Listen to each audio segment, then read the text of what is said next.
when you guys were doing your loops throughout the Northeast or even just like the Midwest, Minnesota and shit, and Michigan, it's amazing more shows weren't canceled. Or, I mean, you had substitutions on the card and stuff, but there must have been some that, I mean, how do you do TV with half your roster? You got all these angles written, right? You've been writing 2 and 3 weeks out because you're advancing towards a pay-per-view or something. You get a couple of key people don't make it to the building. What do you do? There's no such thing as not making it. That's on you. That's why that I think it was Harrisburg when we were late because we fucking stopped and like had Cracker Barrel or something, and Paul said, "What the?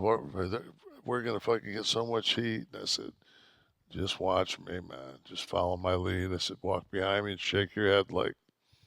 What was I supposed to do? And I walked in and I just said, "Who the fuck booked this motherfucker?" And I just went off and they just went like, "Well, we were going to say you're fucking fine, but nobody's fucking got the balls to." So what was your ruse? You were complaining who booked because you got lost? No, it was at fucking Pennsylvania Turnpike, man. The fucking speed limit's like 55 and it was, oh my God, there was a fucking 1.5 feet of snow and it was like 2 tractor trailers overturned. Yeah, but I mean, we just stopped and fucking ate. Yeah, like 2 gentlemen fucking ate instead of having instead of having an IcoPro bar, stopped and fucking had little Uncle Herschel's fucking breakfast with the extra fucking teriyaki chicken, like a couple cups of coffee, like, fuck. Like, the bologna and white bread wasn't good enough for you exactly. At catering, huh? Like I said, Mr. Big Shot. Remember one time we were trying to catch a plane in fucking Frankfurt.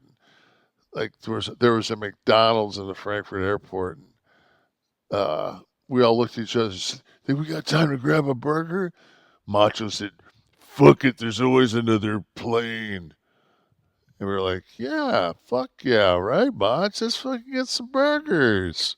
Like, who the fuck's... We were so just beat down.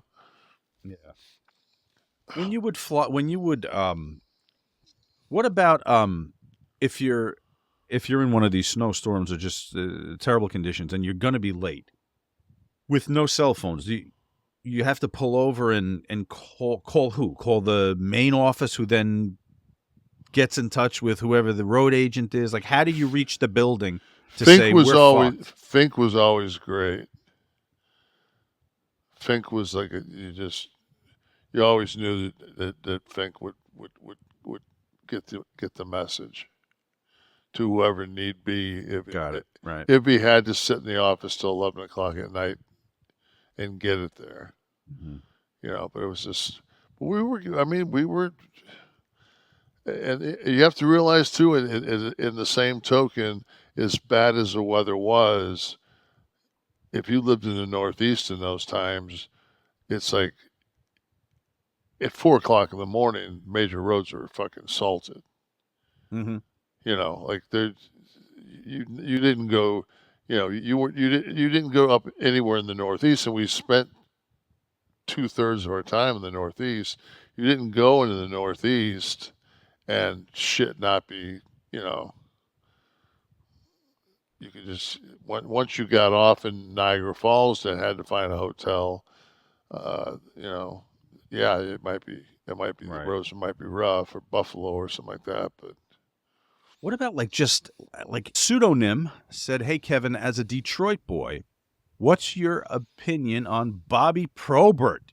I believe Flair used to tell stories about him whenever he was around the boys. Seemed like he could have made the transition." Bobby was a badass. Bob Probert. Bob don't make him like that anymore.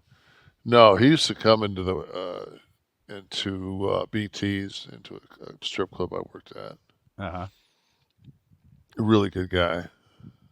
Did you see him when you were a worker at all? It seemed like he was around the business a little. Just a little bit. Fan. I was more like Darren McCarthy was. I was around Darren more. Yeah. Do you think he could have worked in the ring? Well, no. You know what? He probably wouldn't have been able to pull the punches. Yeah, I know. He was. But man, those guys, the guys that are the enforcers in hockey they're a different breed of guys anyway. So Yeah, kidding.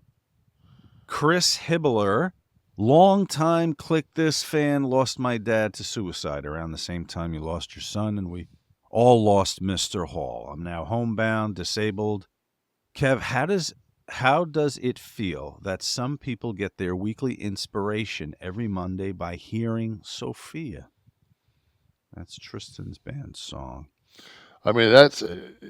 I, I mean, I can't express how much it makes my heart feel. But I really when it doesn't get played all the way through and people make comments like because they want that they want their mix of Sophia. It's just like where's Yeah. my Sophia, man? So it's my wife still because that was one of his